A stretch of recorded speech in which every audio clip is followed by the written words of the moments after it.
Ladies and gentlemen, my name's TheFatRat, and this is my golden sun, my Aurelion Soul Guide.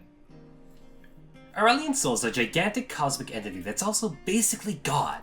The one time he finally felt nice and comfortable enough to say hi to people, they tricked him and enslaved him, so that's cool.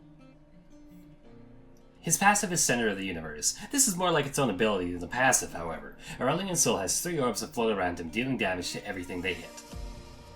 His Q, Star Surge, is a basic skill shot ability that grows in size as long as it stays close to Aurelion Soul. Upon activating the ability again, or if the ability gets too far from Aurelion Soul, it'll explode, dealing damage and stunning every unit within.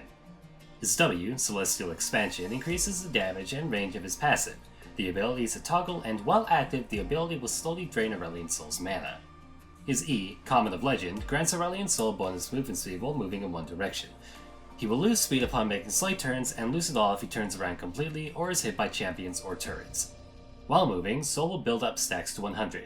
Upon reaching 100 stacks, he can activate Comet of Legend to fly to a location and will have vision over walls. While flying, opponents can see him over walls as well, and if he's hit or issues a movement command or spell aside from Star Surge, he'll be taken out of his E. His R, Voice of Light, is a light skill shot nuke that knocks opponents backwards and slows them. It's like if Lux's ult got together with Vel'Koz's ult and they had a baby. That's pretty much what this is. For some of their spells, I suggest Flash and Ignite.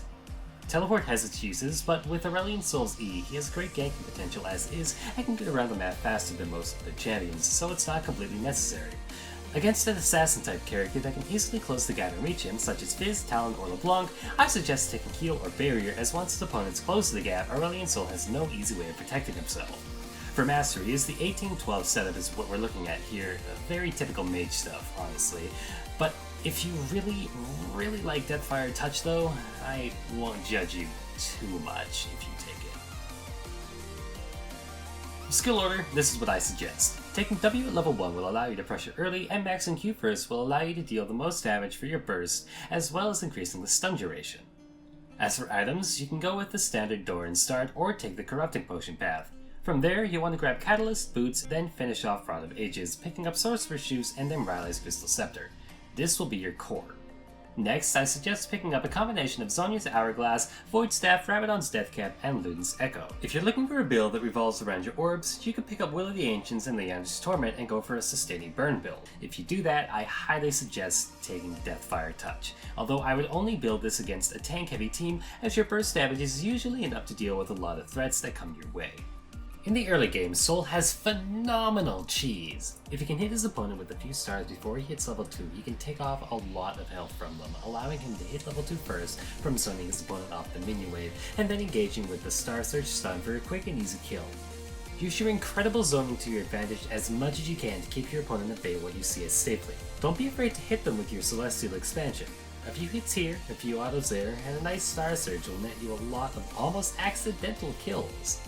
Your damage output is just so constant with Aurelion Soul that it's very hard for less mobile champions to deal with you at all. Transitioning into mid-game, roam.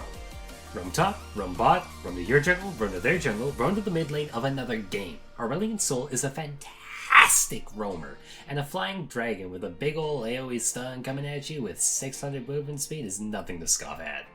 That's scary. And it'll net you a lot of kills if you can pull it off correctly. If you lost your lane, this is where you begin to make up for it. With your insane map pressure and consistent damage, people are going to be very, very scared of you. Transitioning into late game, you basically do much the same.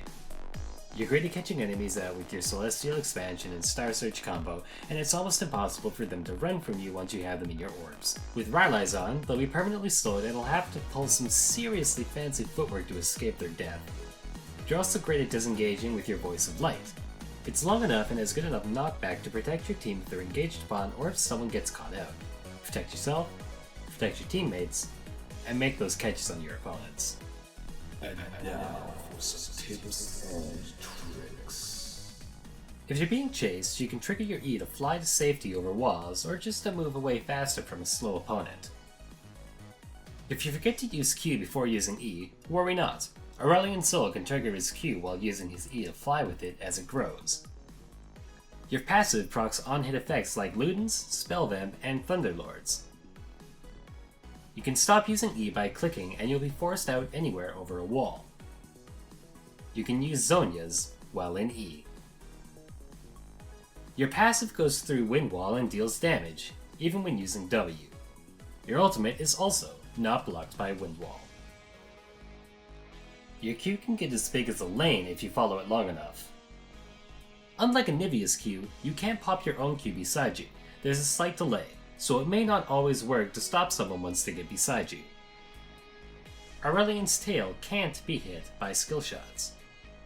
Orbs can be seen if they're not inside bushes, so make absolutely sure that your orbs are in the bush.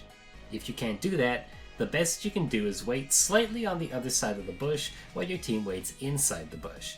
Risky, but necessary if you're hiding. That's all I have for now. So once again, thank you all so much for watching, and if you enjoyed the video, be sure to give it a like, and I'll see you all next time. But until then, good luck and have fun. Infinite power.